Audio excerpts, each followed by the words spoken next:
Greater పరిధిలో రవాణా శాఖ కొత్త ఆటోలకు పర్మిట్లు ఇవ్వడం వివాదాస్పదంగా మారింది. జీవో 263 తీసుకురావడం వల్ల ఆటో కార్మికులు తీవ్రంగా నష్టపోతారని ఖైరతాబాద్ ఆర్టీఏ కమిషనర్ కార్యాలయం ఎదుట ఆటో డ్రైవర్లు ఆందోళనకు దిగారు. ప్రభుత్వం ఇచ్చిన జీవోలో మార్గదర్శకాలను మార్చకపోతే ఆటో డ్రైవర్లపై ఫైనాన్షియల్ వేధింపులు పెరిగిపోతాయని వారంతా ఆవేదన వ్యక్తం చేశారు. మరింత సమాచారాన్ని మా ప్రతినిధి నుమాన్ అందిస్తారు. నుమాన్,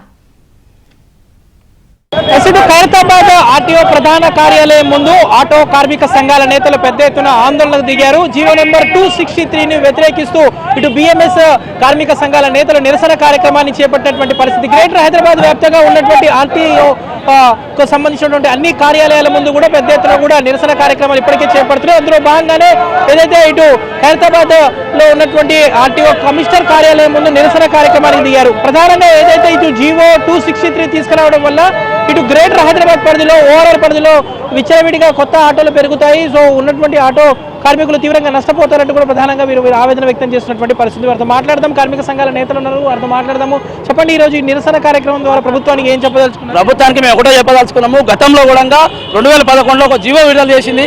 ఆ జీవోలో 500 రూపాయలు కడితే డైరెక్ట్ మేము ఆర్టీ ఆఫీస్లో పే చేస్తే మాకు ఆటోలు పర్మిట్లు ఇచ్చేది.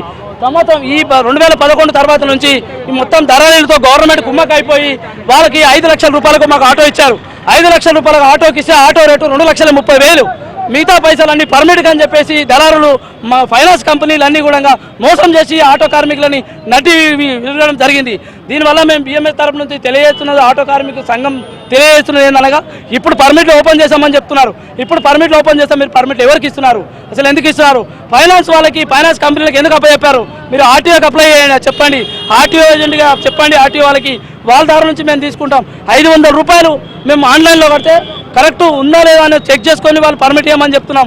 ఈ రోజులో దానికి కూడా 1,00,000 రూపాయలు, 80,000, 60,000 అని చెప్పేసి ఈ రోజు ఉన్న మన ఫైనాన్స్ కంపెనీలు మొత్తం హైదరాబాద్లో ఉన్న ఆటో ఫైనాన్స్ కంపెనీలు అందరూ కూడా దోచడం జరుగుతుంది. ఈ దోచడం అనేది కరెక్ట్ కాదు. ఇప్పటికే ఆటో కార్మికులను నడ్డివ్వడం జరిగింది. గత 2 సంవత్సరాల నుంచి వచ్చిన గవర్నమెంట్ మహాలక్ష్మి పథకం పెట్టి ఆర్టీసీ బస్సులో ఉచితంగా ప్రయాణం పెట్టింది. కాబట్టి ఆ ఉచిత ప్రయాణం వల్ల మాకు ఎలాంటి ఉపాధి లేదు. మాకు 12,000 రూపాయలు మాకు ఆటో కార్మికులకు ఇస్తామని చెప్పారు. 12,000 రూపాయలు లేదు, 12 రూపాయలు లేదు. ఇవన్నీ ఉత్తి మాటలు, అబద్ధాల మాటలు ఈ గవర్నమెంట్ చెప్తుంది. కాబట్టి మా డిమాండ్స్, ప్రధానమైన డిమాండ్స్ ఏంది? మీరు పర్మిట్లు ఇవ్వాలనుకుంటే ఆటో వాళ్ళకి డైరెక్ట్ నేరుగా ఆర్టీ ఆఫీస్ ద్వారా మాకు ఇవ్వండి. ఈ దళాలలో మధ్యలో ధరల్లో పెట్టకండి, ప్రధానమైన మా డిమాండ్. కాబట్టి మీరు ఎట్టి పరిస్థితుల్లో గవర్నమెంట్ దీన్ని నిరాకరించకుంటే మేము కఠినమైన చర్య తీసుకొని ఇంకా ఈ ఉధృతాన్ని ఇంకా ముందుకు తీసుకెళ్లి ఇంకా రాష్ట్ర వ్యాప్తంగా మేము మొత్తం ఆందోళన చేయడానికి రెడీ ఉన్నాం.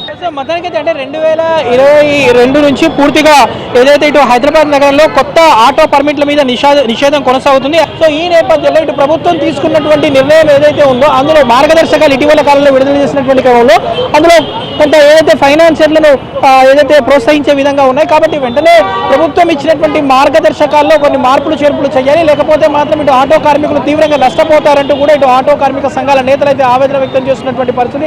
జర్నలిస్ట్ శ్యామ్తో నుమాన్, ఆంధ్రజ్యోతి, ఖైరతాబాద్ నుంచి.